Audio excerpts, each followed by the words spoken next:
I'm sure you have heard this so many times. Land always appreciates, land always appreciates. Is it true? Let's find out in this video. Is it true that land always appreciates? My challenge there is the word always, which means under any circumstances, land will appreciate. Is it true? In this video, I want to talk about seven factors that makes the value of land to depreciate. 7 factors that made the value of land to depreciate or not to appreciate. So that you know that the word always is an exaggeration. If we say it often appreciates, yes, I understand. But that it always, which means 100%, then that's just an exaggeration. So let's look at 7 factors that makes the value of land to depreciate. Because even in accounting, what we do, fine, we recognize we don't depreciate land, but we do something called revaluation. Let's reevaluate it. What is the current price? Based on fair market value now, what is the price of maybe the land and the building? We revalue.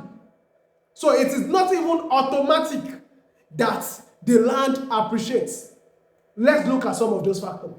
Number 1 is insecurity. Any place where there's insecurity, the value of land in that location will go down. It happened even in my own state where I reside. In Ogun State, there was a point in time where there were kidnappers in one aspect. I don't want to mention that place now. People were moving out of that location. Even people who have built houses, they were moving out of that location massively. Why? Because there was insecurity. So tell me, the people who have lands there, what would happen to them? Don't forget, I'm a real estate broker. I sell lands. That's what I do. But I'm only telling you, let's be factual so that you will know the whole counsel, the entire truth.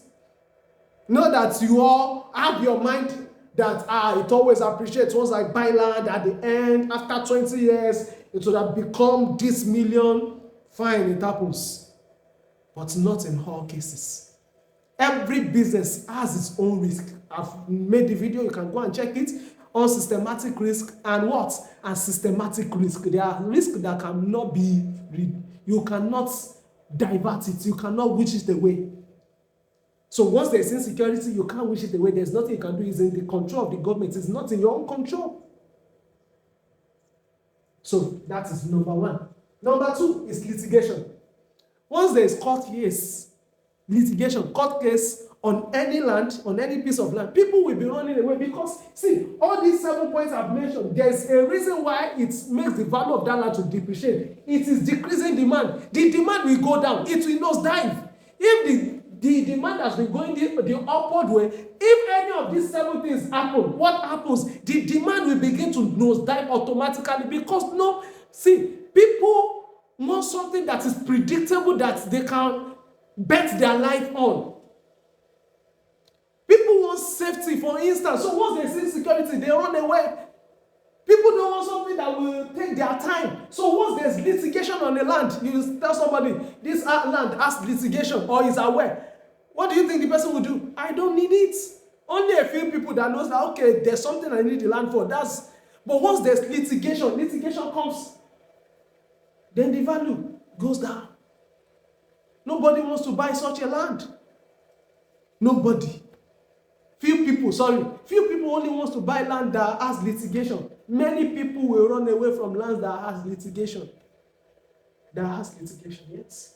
Number 3, environmental pollution. Ask those who are living close to Dangote refinery. There is a portion that should have appreciated so much, but because of the environmental pollution coming from Dangote refinery, people are running away from that environment.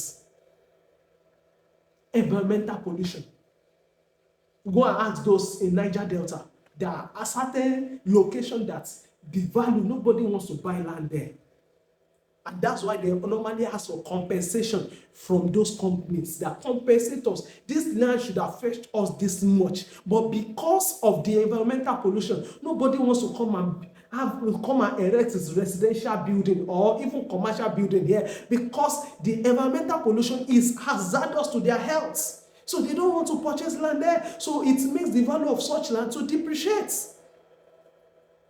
Number 4, diversion of government plan.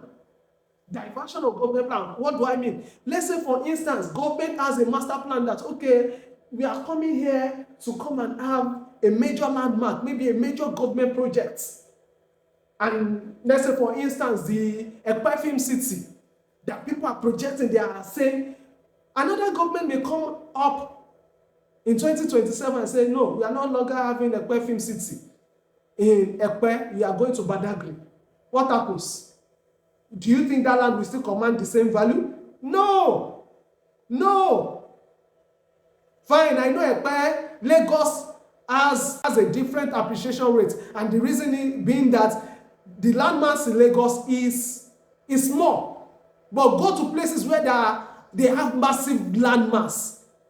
Massive landmass, you will know that any form of diversion in government plan automatically makes that location, the price of land in that location, to nosedive, to go down, to depreciate. Why? Because that was the reason why the location was appreciating in the first place. So what was driving the growth potential has now been moved away. So what do you expect? That was why, for instance, let me cite an example. It even happened in my states here. Let me give you a practical example. When FUNAB, they had their satellite campus, something like a satellite campus in one area called Mawuko. Come and see people driving there, building hostels. The moment they moved that satellite campus from that location, what happened to those hostels? They are empty. They are empty. The lands that they were selling at those places before were on the high side. Go and ask how much they are selling a plot of land there now. Prices have gone down because it was that satellite campus that was driving the growth rate, that was driving the appreciation rate of that land. But since it was taken away, the value that was driving it has gone away. What do you expect? It goes down. So when there's diversion in government plan, the value of land depreciates. When there's communal clash, yes. Ask when, if you're in Modakeke, when they were having issues. People had land then, they wanted to sell their land. Nobody wants to buy land. There will be decreasing demand. And once there is decreasing demand, the value of land goes down. That's another. Number 6, natural disaster.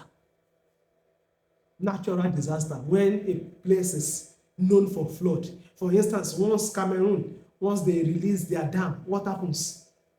People run away. So nobody wants to go and buy land in such a location. So I hope you understand the concept of this video, so that you understand that the word land always, not always, it often appreciates, not always appreciates.